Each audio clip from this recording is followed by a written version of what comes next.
आज मैं सुनाऊंगी एक नई कहानी रफ़ीक और मैडम, जिसके लेखक हैं आरव। रफ़ीक रोज क्लास में डांट खाता था, कभी पढ़ाई की वजह से, कभी ड्रेस पूरी न होने की वजह से, कभी फीस नहीं दे पाने की वजह से। उससे टीचर्स हमेशा पूछते थे कि आखिर तुम सुधारते क्यों नहीं हो, ना अपने माँ बाप को पेरेंट्स मीटिंग में लेके आते हो, लगता है तुम्हारे घर जाके ही मिलना पड़ेगा तुम्हारे पेरेंट्स से। पर रफ़ीक के दो दोस्त थे क्लास में जो हमेशा उसके साथ खड़े रहते थे, और उसकी एक वजह रफ़ीक का लंच भी था। रफ़ीक रोज़ लंच बॉक्स में खाना लाता था जो बहुत पसंद आता था उसके दोस्तों को। रफ़ीक रोज़ किसी न किसी वजह से डांट खाता, मार खाता स्कूल में, पर उसकी पढ़ने की इच्छा कभी ख़त्म नहीं हुई। एक दिन क्लास में टीचर ने बताया कि कल पेरेंट्स टीचर्स मीटिंग है और सबके पेरेंट्स आने चाहिए हर हाल में, वरना पनिशमेंट मिलेगी। तो रफ़ीक नर्वस हो गया।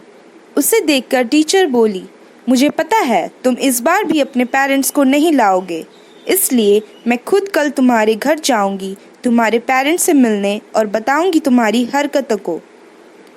रफ़ीक मायूस सा स्कूल से लौट गया। छुट्टी के बाद वो पूरी रात नर्वसनेस और चिंता में ही निकाल बैठा। अगले दिन सुबह करीब 8 बजे टीचर्स उसके एड्रेस पे उसके घर पहुंच गई। घर के अंदर घुसी तो एक आदमी ने उन्हें बिठाया और बातें शुरू हुई। मैम, रफ़ीक आपका बेटा है? अंकल, नहीं, ये मेरा भतीजा है।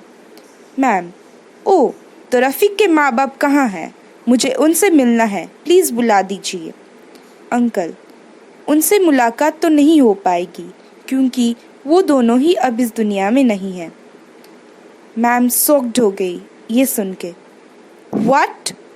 अंकल, जी हाँ मैडम, रफ़ीक की माँ की डेथ इसके पैदा होने के 1-2 महीने बाद ही हो गई थी, और उनके गुजरने के बाद इसके पापा भी ज़्यादा दिन नहीं जी पाए और वो भी गुजर गए।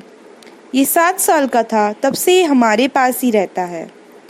मैंने ही इसका एडमिशन स्कूल में करवाया था, ये सोच के कि बेचारा कुछ पढ़ लिख जाएगा तो अच्छा होगा। आज इसकी उम्र 10 साल की है, पर खुददारी इसमें अभी से है। कहता है, चाचा मैं आपके घर के सारे काम कर दिया करूँगा, उसके बदले आप मेरी स्कूल की फ़ीस दे दिया करना। हमने उसे मना किया, फिर भी वो करता है। स्कूल यूनिफॉर्म एक जोड़ी ही है, इसलिए कभी कभी यूनिफॉर्म पहन के नहीं जा पाता। मेरा काम थोड़ा मांदा हो गया, इसलिए इसकी फ़ीस जमा नहीं कर पाया, पर आज तक इसने कभी शिकायत नहीं की। इस उम्र में इसे खाना बनाना भी आता है और रोज़ खुद की खाना बनाकर लंच में लेके जाता है, ताकि वो 2 दोस्त भी ना छूट जाए जो इसके साथ बैठ के खाना खाते हैं। सारे काम करके फिर अपना होमवर्क करके स्कूल जाता है, जिस वजह से कभी कभी 2-4 मिनट लेट हो जाता है। मैं उसके गाल और हाथ के निशान देख के समझ जाता हूँ कि शायद स्कूल में उसकी पिटाई हुई होगी, पर उससे नहीं पूछता ताकि वो एम्बैरेसमेंट फील ना करने लग जाए। बस यही छोटी सी कहानी है रफ़ीक की मैडम।